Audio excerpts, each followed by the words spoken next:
What's going on, everybody? Welcome back to another great video that I got in store for you guys. I noticed this weekend that when I was shooting my bow, I saw some fraying on my strings and looked like they needed a little bit of waxing. So in today's video, what I'm going to be doing and showing you guys is string maintenance on your compound bows.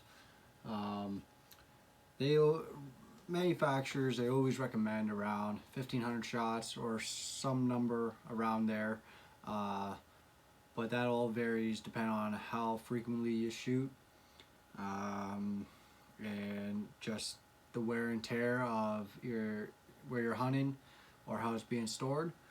So what I got here is my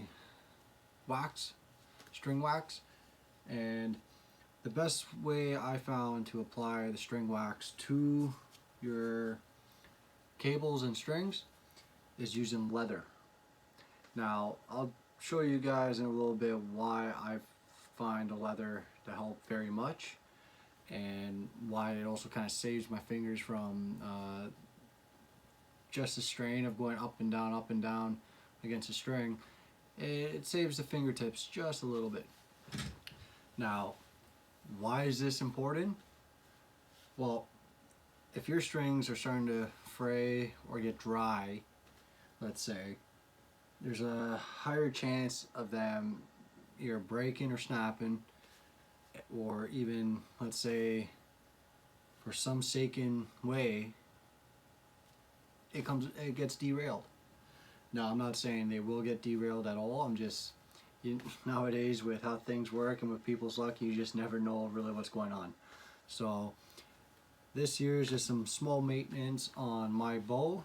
I still have to go out and get my cam lube so I can oil up and grease up my cams to keep them running smoothly, so there's nothing clogging them up. So what I like to do when it comes to my strings, as you see, I'm still shooting my Hogg-It Carbon Spider Turbo. Let's see if that'll pick up in the camera. There we go. It is a 27.5 inch draw length. What I got right now is around 62 pounds in draw weight, and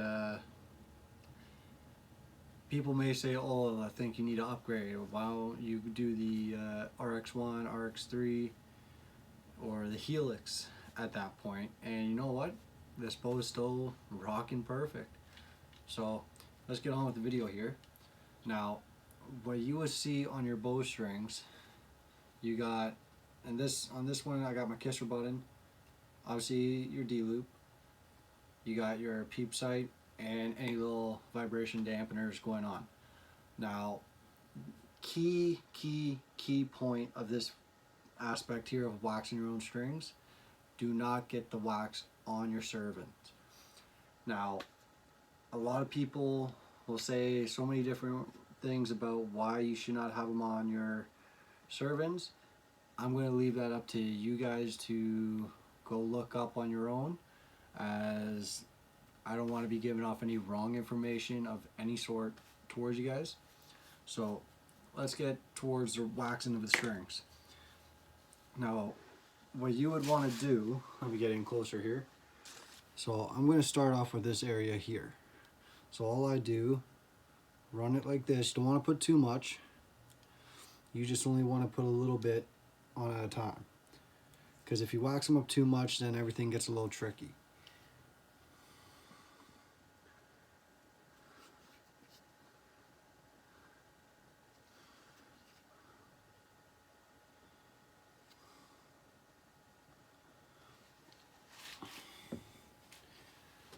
Now this is why I like to use a leather piece, because all you gotta do from here, wrap the leather around your string, go up and down.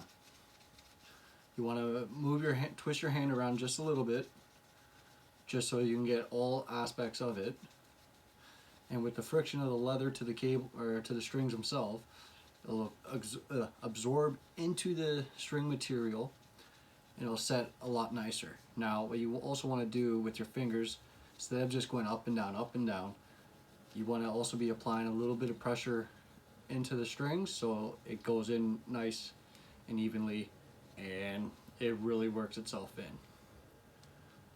So I'm going to be fast forwarding this part, but stay tuned for when the video is done, because I'm going to show you a before and after of the worst area of my strings.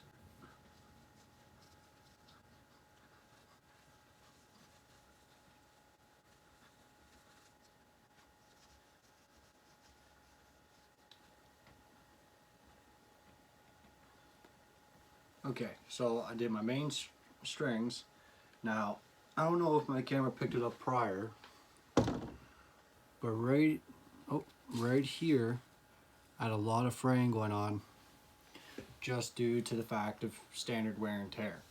Now, my strings are still pretty damn good for how many times I shoot. Now, am I going to be putting new strings on? Yes. I'm probably going to wait till after this season, because I'm only 15 nights or 15 sleeps out from opening season for deer, and I really don't want to be trying to work into new strings and putting a hell of a lot more extra time in than what I really have. So what I decided to do, like last year, before we put different strings on from last year, I was right up towards the season opener, and I started to notice I needed some new strings going on and cables. So I waited till after bow season was over, or I think I waited till the first round of shotgun. Then I was able to throw new strings on, and so on and so on. Alright guys, so this is my video on bow maintenance in regards to waxing your strings and why it's important. Now, just always remember, it's not a race. You don't have to speed through it.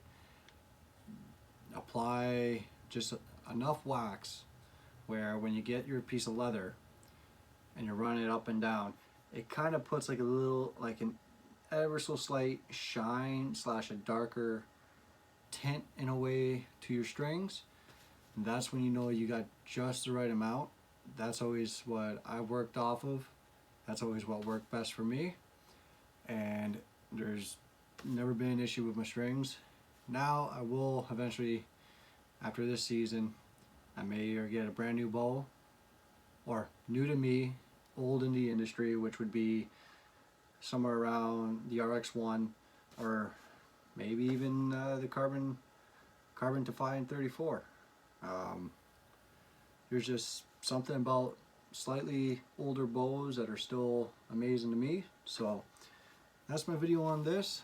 Hopefully the next video I can do a cam grease or cam lube video, and how you apply it, how you do it correctly, and do's and don'ts. Now I'm just going to do a quick recap.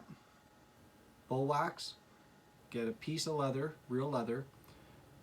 It helps with driving the wax into the strings. It also, the friction heats it up so it soaks in. Never, never, never wax your serving. You don't want any problems there, and definitely not where your string meets into the cable, as you're just asking for headaches there.